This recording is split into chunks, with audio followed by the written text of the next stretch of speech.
Hello, everyone. This is Dr. Lennon, and today we'll be looking at the first section of Chapter 1, Thinking Critically.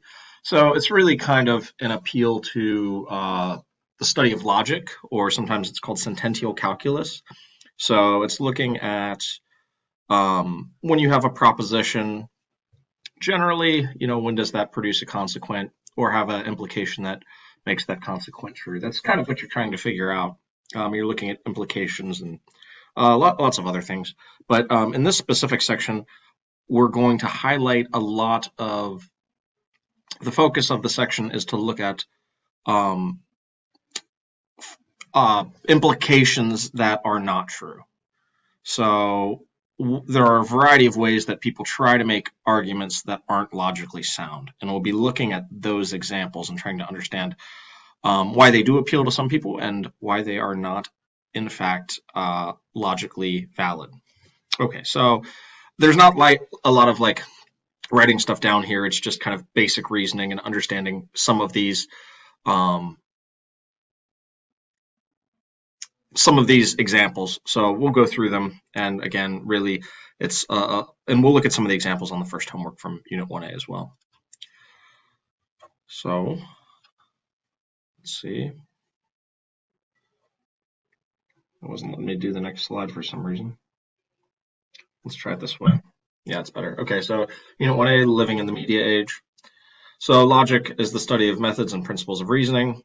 Again, we're looking at how propositions can implicate one another, and eventually we'll get to things like truth tables and talk about tautologies. But in this section, we're just looking at some basics. An argument uses a set of facts, the assumptions, also known as premises, to support a conclusion or a consequent. A lot of times they'll use the letters P and Q. P implies Q, things like that. And then a fallacy, which is kind of the focus of this section, is a deceptive argument, an argument where the conclusion is not, in fact, well supported by the premises. So, continuing, we're going to look at a bunch of these fallacy structures. So they have kind of code names for them. And again, P is usually the premise and Q is usually the consequent that when we're referring to these things. These are kind of written in the sentential calculus way, saying, okay, appeal to popularity. Many people believe P is true, therefore P must be true. Certainly that you can understand why that's not the case, but we will follow up these definitions with some examples as well. You can probably think of many reasons or small examples of things where people believe something's true, but in fact it's not. There's many famous examples of math theorems where they everyone thought it was true and they turned out to be not true. Anyway. False cause, A came before B, therefore A caused B. Again, that is something that is not true. Just preceding something does not necessarily identify it as the cause. Statistics, for instance, that's one of the big things that you learn. Correlation does not support causality. Same thing, just preceding something does not imply causality as well. Appeal to ignorance. There is no proof that P is true, therefore P is false. So something like, if you're familiar with Fermat's last theorem, there was no proof of that until the mid-90s. That didn't mean it was false. It in fact ended up being true. So just because a proof doesn't exist at the moment doesn't mean that the statement itself is false. Hasty generalization, A and B are linked one or a few times, therefore A causes B or vice versa. Yeah. This in some ways is kind of related to analogies. A lot of times people like to make analogies between situations and say, okay, because this situation is similar to the situation, what happened there is going to happen there in an analogous way, but that in fact is not true. You see these kinds of arguments made on like sports talk radio all the time. I hear them when I'm in my car. Limited choice, P is false, therefore only Q can be true. Again, that's not necessarily the case. Appeal to emotion, P is associated with a positive emotional response, therefore P is true. Yeah, you see these sorts of things all over the place. So you might think when you're watching TV or listening to the radio or something like that, or reading something on the internet, you might print out a list of these fallacy structures and say, are any of these an example of one of those fallacy structures? But we'll get into some examples in a second. It's not important that you remember what these things are called, only that there are many examples of things that are fallacy structures. So personal attack, you have a problem with a person or group claiming P, therefore P is not true. Again, you see that used in politics all the time.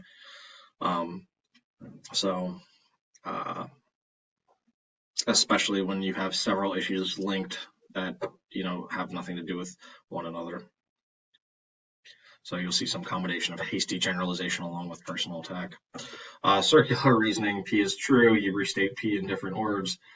And the argument states the conclusion. So we'll see some examples of that. But yeah, circular reasoning is a dangerous one and sometimes can be a little more deceptive than you realize. Okay, diversion, or also known as a red herring. You can have something that you think is driving the example, but in fact has nothing to do with it. So P is related to Q. I have an argument concerning Q, therefore P is true.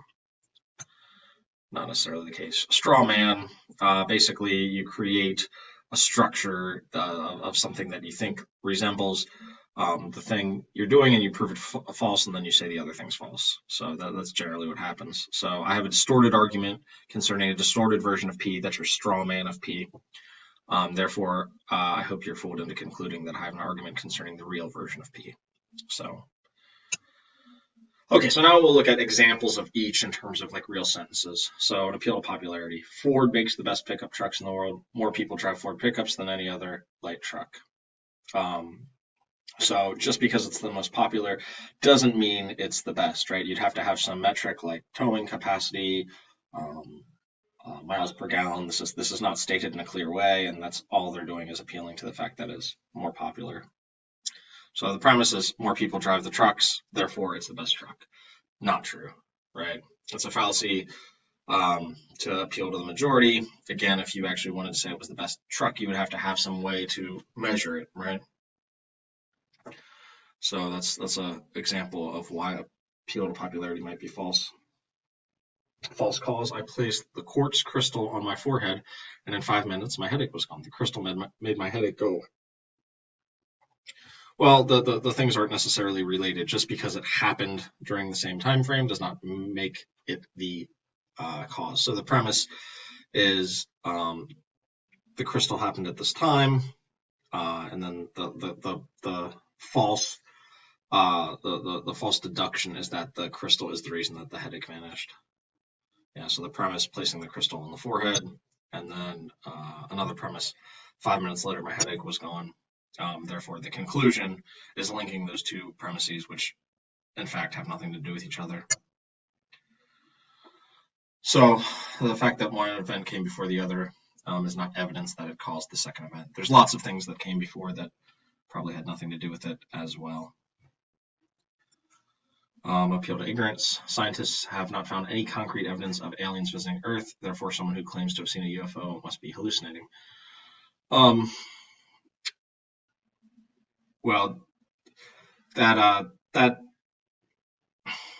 so let's think of this in terms of the premise and the conclusion.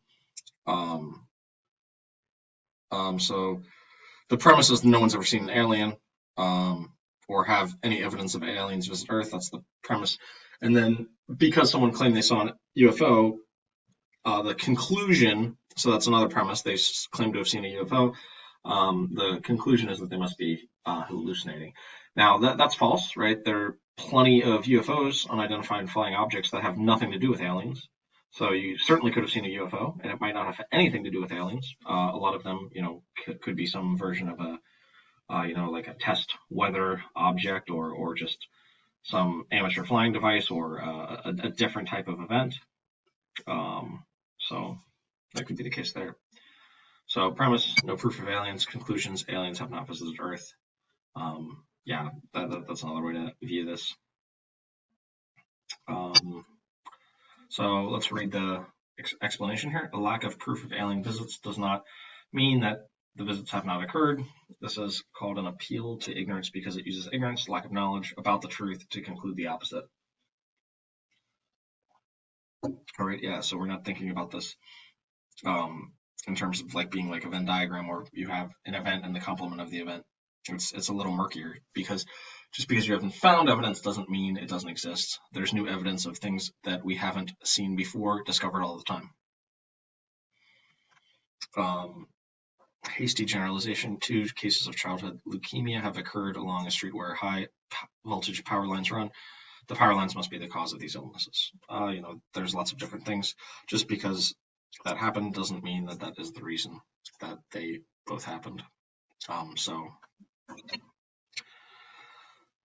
So the premise cites 2 cases of leukemia, but doesn't do enough to establish a pattern. So let alone the power lines being the cause, the underlying cause.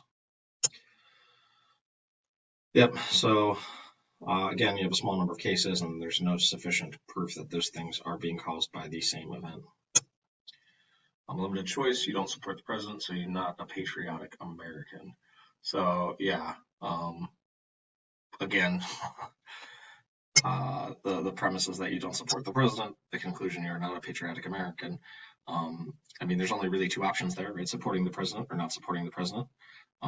So associating the one with not being patriotic is not necessarily something that's true.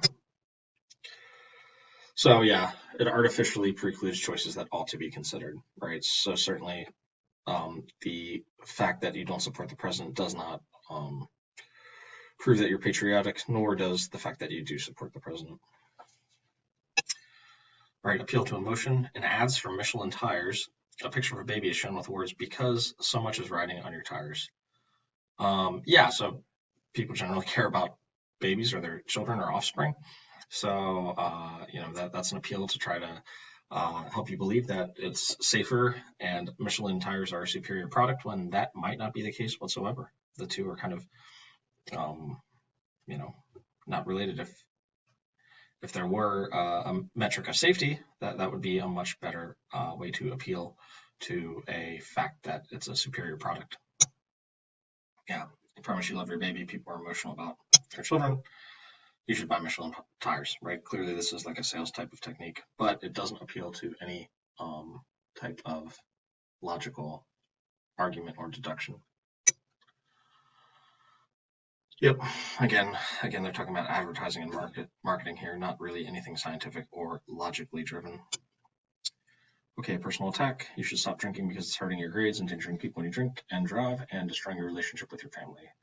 I've seen you drink a few too many on occasion yourself. That has nothing to do with Gwen's argument. That is just, sometimes personal attacks are also called ad hominem. So they're not attacking the argument on its own merits. They're simply attacking the person, trying to say that nothing that they say matters because of something that they did. So yeah, again, Rawls resorted to attacking Gwen personally rather than arguing logically, so we can call this a personal attack. Okay, circular reasoning. Society has an obligation to provide health insurance because health care is a right of citizenship. So let's see what they say here. The argument states the conclusion, science has an obligation to provide health insurance, before the premise that it's a human right. If you read carefully, you'll recognize that the premise and the conclusion both say the same thing, as social obligations are based on definitions of accepted rights. The argument therefore suffers from circular reasoning. Okay, red herring.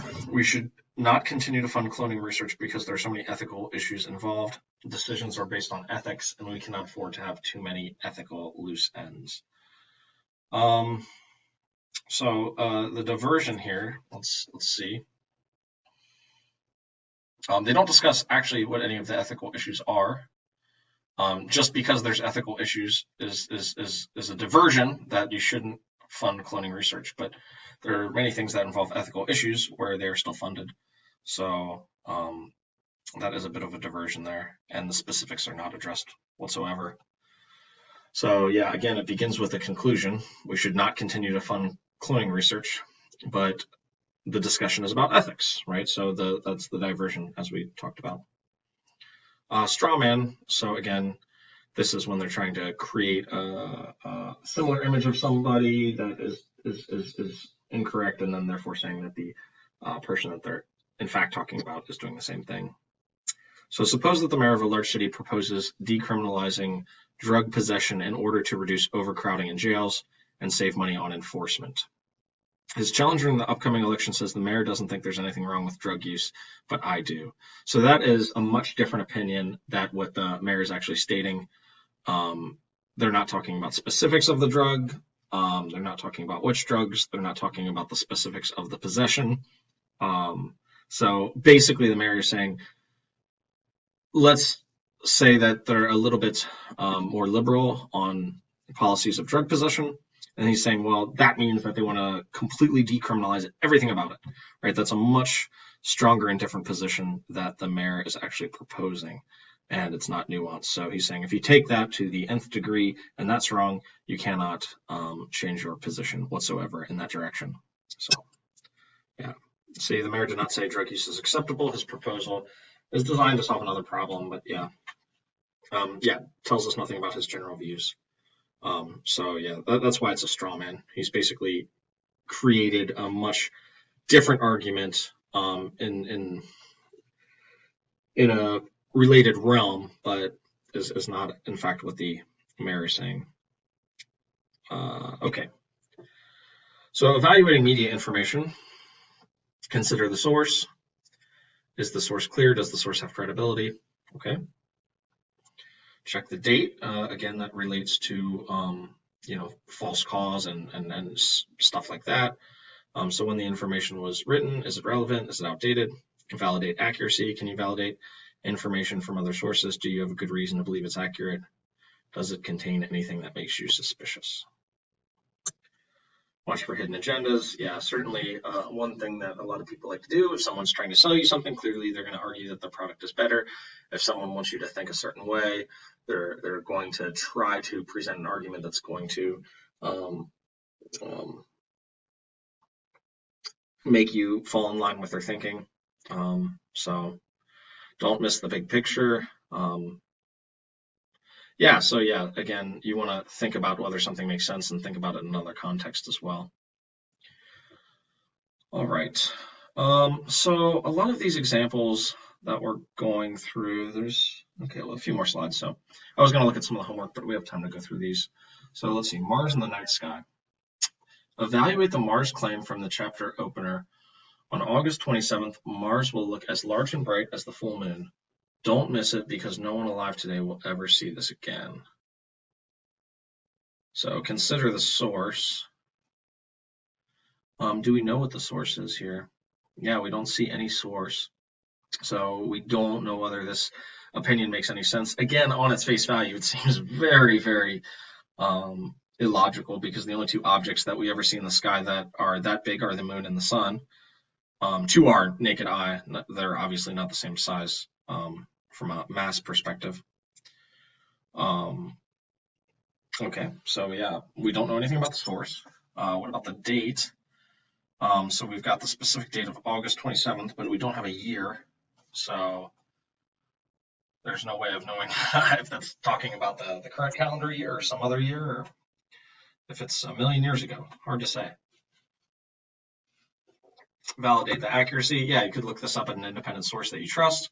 Here they're talking about like NASA or maybe other respected sites that deal with astronomy. So again, they're saying, this already seems like a very difficult thing to. It seems wrong, basically. So this doesn't seem like a valid claim. Hidden agendas. In this case, there's no obvious hidden agenda. Yeah, we don't know anything about the source, so we don't know why they'd be trying to do this. The claim arose in 2003 when Mars came slightly closer to Earth, and it will come again for 200 years. But yeah, nowhere near as large and bright as the full moon. In the big picture, think about whether the claim makes sense. Yeah, again, that's probably the first thing we did with Mars looking as big as the moon. That's something that I've never seen, and certainly never even anywhere close. And so you should probably have some suspicious thoughts in your head and go to validate this claim. Anyway, so that is the end of the PowerPoint for this section. So let's look at some of the problems on the homework. from this section. I already did one just when I was kind of going through. I think a lot of these are just kind of multiple choice. So maybe we'll go through some of the odd problems. Maybe make the font a bit bigger. So what is logic? Something like this. Again, this is just looking up the definition, so you can do it through your textbook, or you can go back through the slideshow that we just looked through. But so logic is the study of methods and principles of reasoning. Yeah, so I would go for that one. Oh, you have to click the dot. Again, many of these are going to be pretty straightforward, so we're not going to go through all of them. Yeah, so some definition ones, we don't need to do those. Those you can just look up through the reading. Let's look at one like question 4. Decide whether the following statement makes sense, or is clearly true, or does not make sense, and explain your reasoning. Okay, in order to present a logical argument to Andrea, Julia had to shout at her. Well, that doesn't make much sense. There's no reason you should have to shout to make a logical argument. So it does not make sense. Shouting a logical argument does not improve the argument. Yeah. Let's look maybe at question 6.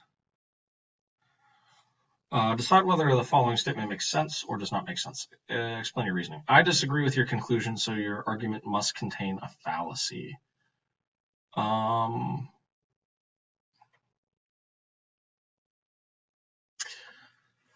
That shouldn't necessarily be true. You could let's see what the options are. The statement, I would say, does not make sense. Unconvincing arguments do not always contain a fallacy. They just might not be argued well or might not be particularly clear. That one I did already. Let's look at maybe 10. Okay, so here we're identifying the premise and the conclusion, which we were doing in quite a number of the examples for this section. So let's look at the sentence. Personal attack. Senator Smith's bill on agricultural policy is a sham because he has accepted contributions from companies that sell genetically modified crop seeds. Okay, so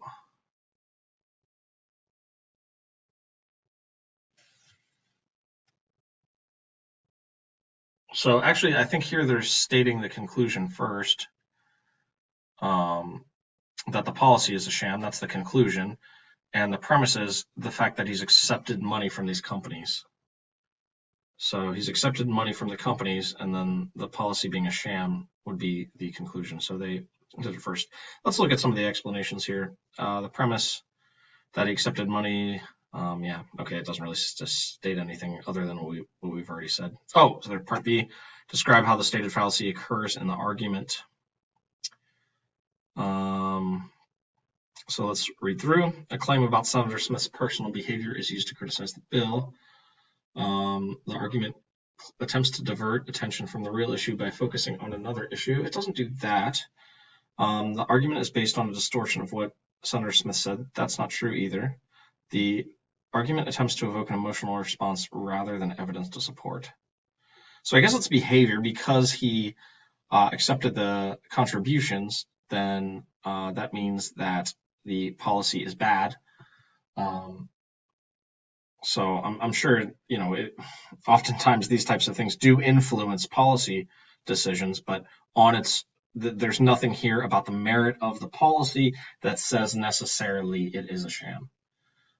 So if someone's acting in good faith and takes money, they could still write a policy that is logical and coherent. Okay. Oh, still part C. Which part is another example of a personal attack? You can trust me since I'm not a liar. That's not an attack. Harold went to practice, to every practice meet for his track team and made sure to exercise. After he beat Franklin in the race, Franklin insists that Harold must have cheated. Mayor Kerman wants to increase taxes on wealthier members of the community to pay for construction of a new hospital. Her opponent says that Kerman wants to punish people for being successful. So right now that looks like the leading candidate. Joe insists that his favorite band is better than Megan's since his is less popular, and everyone knows that the only way musicians become popular is by selling out. So that criticizes basically something else. So it looks like this one is the attack because it's saying that Carmen wants to punish people for being successful, but that's not necessarily the case here. Oh, no, so it must be B then. Let's see. So this is not an attack on Carmen. This is, let's try and understand why we made that mistake, or why I made that mistake. So they're saying something about Carmen. They're giving an incorrect reason. This might be like a hasty generalization or a false consequence. Because increasing taxes, they're saying this is punishing people for being successful. So it's not an attack on Carmen. Harold went to practice every day. After Franklin beat him, Franklin insists Harold must have cheated. So he's calling Harold a cheater, but not providing any evidence. So that's why I think it's B now. So a bit quick there. And I assume because they were saying something about Carmen, but it was kind of like a false motivation of Carmen's, or arguing that there was a motivation that they weren't necessarily able to prove, just assert. Okay, so everyone loves Shakespeare because his plays have been read for many centuries. So I think this is another one where they might be doing the consequence first. So his plays have been read for many centuries. That's the premise. That's certainly true. And then the consequence is that everyone loves Shakespeare. Okay, so let's see. Explain why the argument is deceptive. That means just because someone's been read for a long time, they're necessarily good. That's not true. There's people that have been read for a long time but are not necessarily popular with everyone. It makes a generalization about people. No. The argument is deceptive because it assumes Shakespeare's plays have been read for centuries.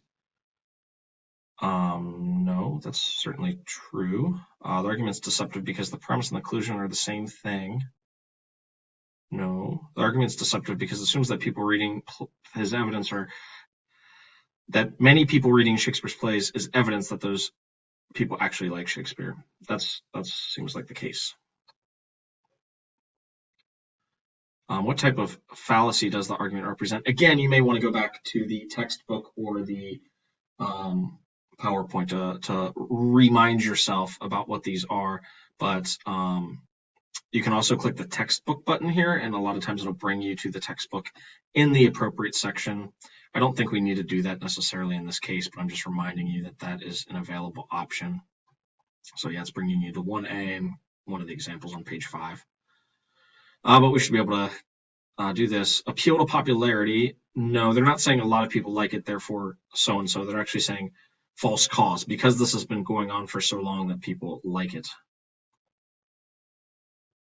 Well, it's not. Is it? So it's appeal to popularity? I thought it was false cause because it's been going on so long that people actually like it. So, all right, in the previous one, we said the argument's deceptive because it assumes that many people reading his plays is evidence that people like Shakespeare. So I guess that is an appeal to popularity. So maybe I should have read back on the thing. But maybe you could see why I got those things confused, because I was thinking just in terms of the length of time that people have been reading his plays as evidence that many people like it. So, okay, slightly off on that one. All right, let's do one more. Prison overcrowding is a crisis that we must alleviate through the use of capital punishment. Wow, that's quite a statement. So the premise is that prisons are overcrowded. And the conclusion is that capital punishment must be used. Well, certainly that is not the case. There are other ways to control prison populations. So why is the argument deceptive? Well, one reason is that this is the only possible conclusion. That's quite an extreme conclusion. So it's precluding choices that ought to be considered, right? That seems like the main problem here. They're only giving this one option. So this is an example of limited choice fallacy. Okay, but pretty much you get the idea.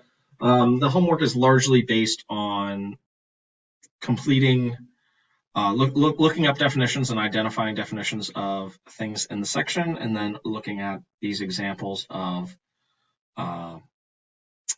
these logical fallacies that we see so often. So some of them, the more interesting ones are the ones we're doing at the end, where we have to identify the premise and the conclusion. And again, the premise doesn't always come first. Sometimes they state the conclusion first, and then state the premise second. But in this last example, it was actually in order. So just try to think about how they're logically linked, which is implying the other. And then, they talk about what is the reason the argument is deceptive, and then what is the name of the thing it's an example of. So again, I made a couple of mistakes on the second part, or the third part, on 2 of the questions, but it would be a little bit easier if you write those things down. It's kind of easy to understand why something is deceptive, but like remembering the name of it isn't something that you have on the top of your brain. Okay, so that's it for Unit 1A. This is Dr. Lennon signing off.